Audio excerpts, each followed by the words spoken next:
东家临时给我们加活，又不想加钱，老天爷都看不下去，一场大雨让我们来还个工，这不加钱都由不得他。Hello， 兄弟们，今天我们继续来干这个活。上个视频这个东家没事干啊，拿着电锯把这个树开了一个口，没有及时的把它推倒，就导致这个风一吹把这个电杆搞断了。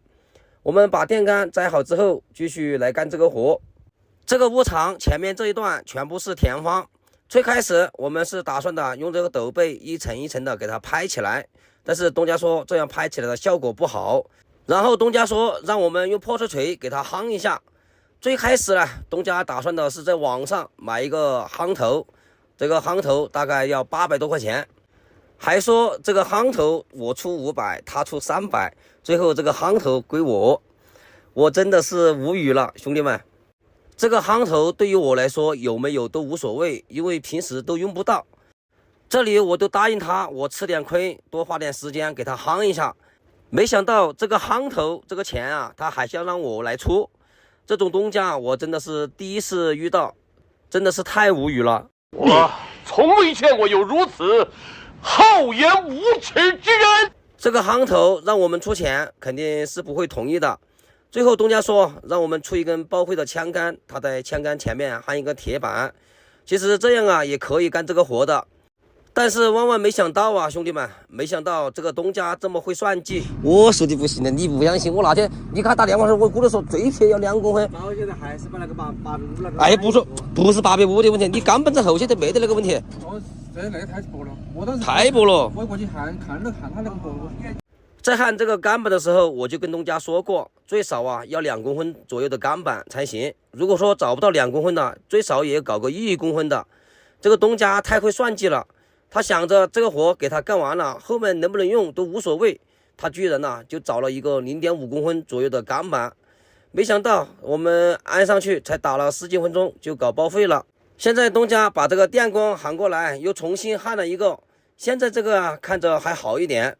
但是他没有找到2公分的钢板，就找了2块1公分的，把它焊接在一起的。但是焊也没焊牢啊，我们才打几分钟，这个又掉了一块。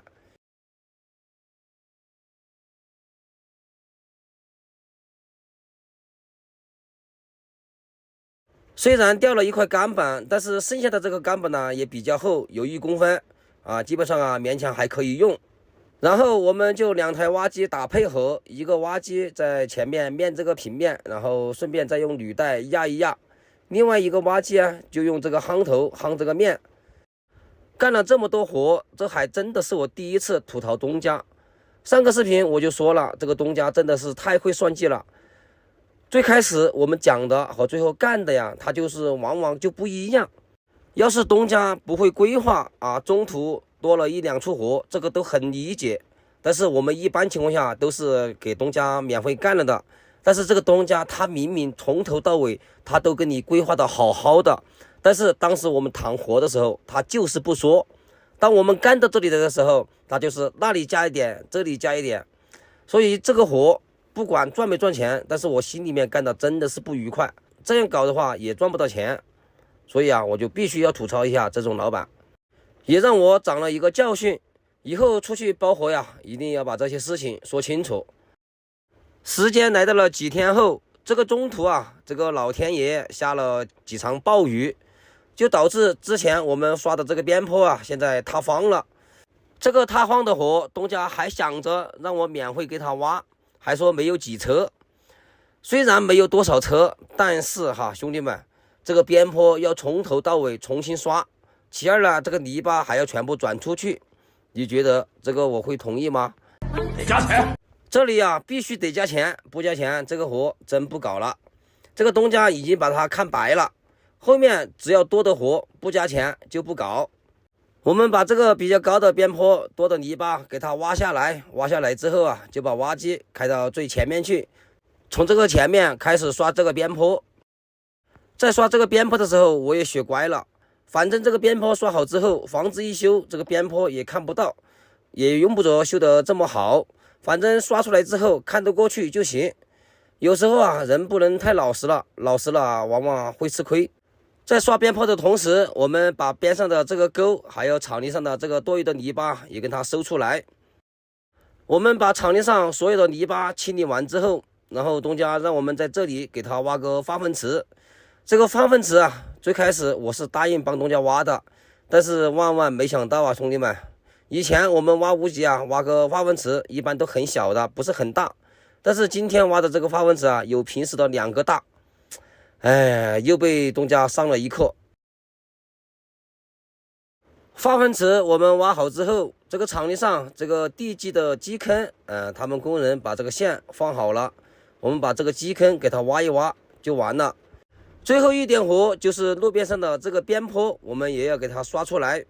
这个边坡刷完之后，这个活呀基本上就接近尾声了。干了这么多活，这也是第一次想着赶快把这个活干完了好走人，真的是害怕他跑过来又说哪里又跟他免费干点活，都把我搞怕了。边上这个边坡刷好之后，这个堆土的场地啊，我们还是给它收一收，收平顺一点，毕竟这个大路边上搞得乱七八糟的也不好看。虽然这个活亏了，但是我们干活啊，该干的还是要给它干好。好了，老铁们，这个场地我们拼完了之后啊，这个活也就正式的结束了。希望同行们以后不要遇到类似的东家。我们下期再见。一天在路上被打劫2次是个什么样的体验？ Hello 兄弟们，上个视频我们拖着挖机回来的路上被拦下来掉了一根电杆啊，由于时间不长，我们就没有收钱。然后啊，我们拖着挖机再往回走的路上啊，又被一个老百姓拦下来，说给他干点活。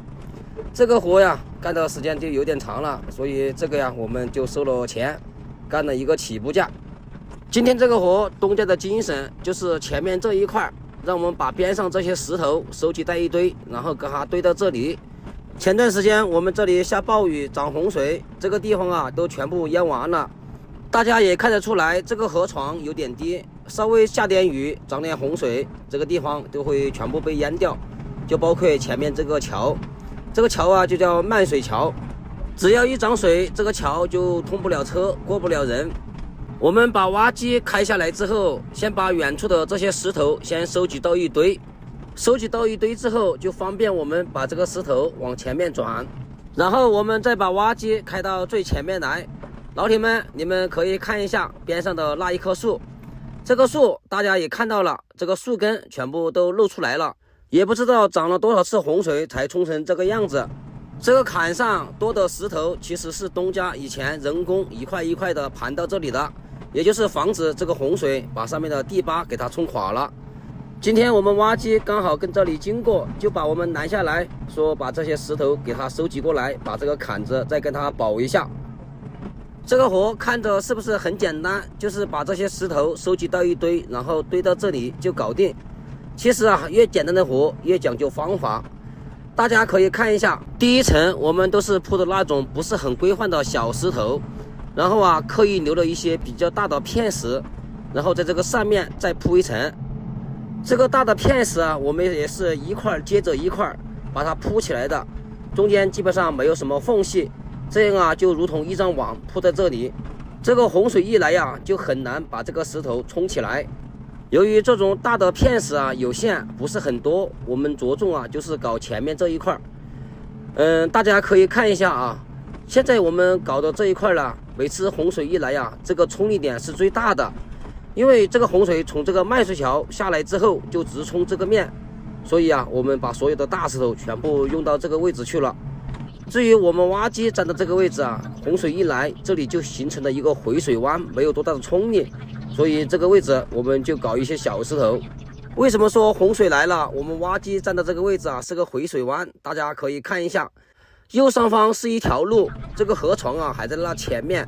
如果说一涨水，我们挖机站的这个位置啊就形成了一个回水湾，这里就不怕洪水冲。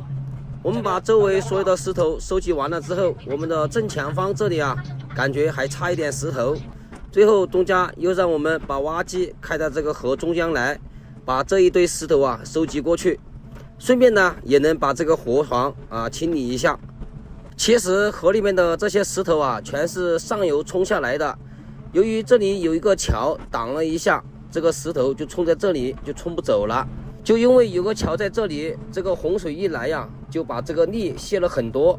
我们堆石头的这个位置啊，基本上就没有多少的冲力，所以老铁们也不用担心我们堆的这个石头能不能抵住洪水，有没有作用。如果说没作用的话，让东家在这个石头上面再灌一层混凝土浆，怎么样？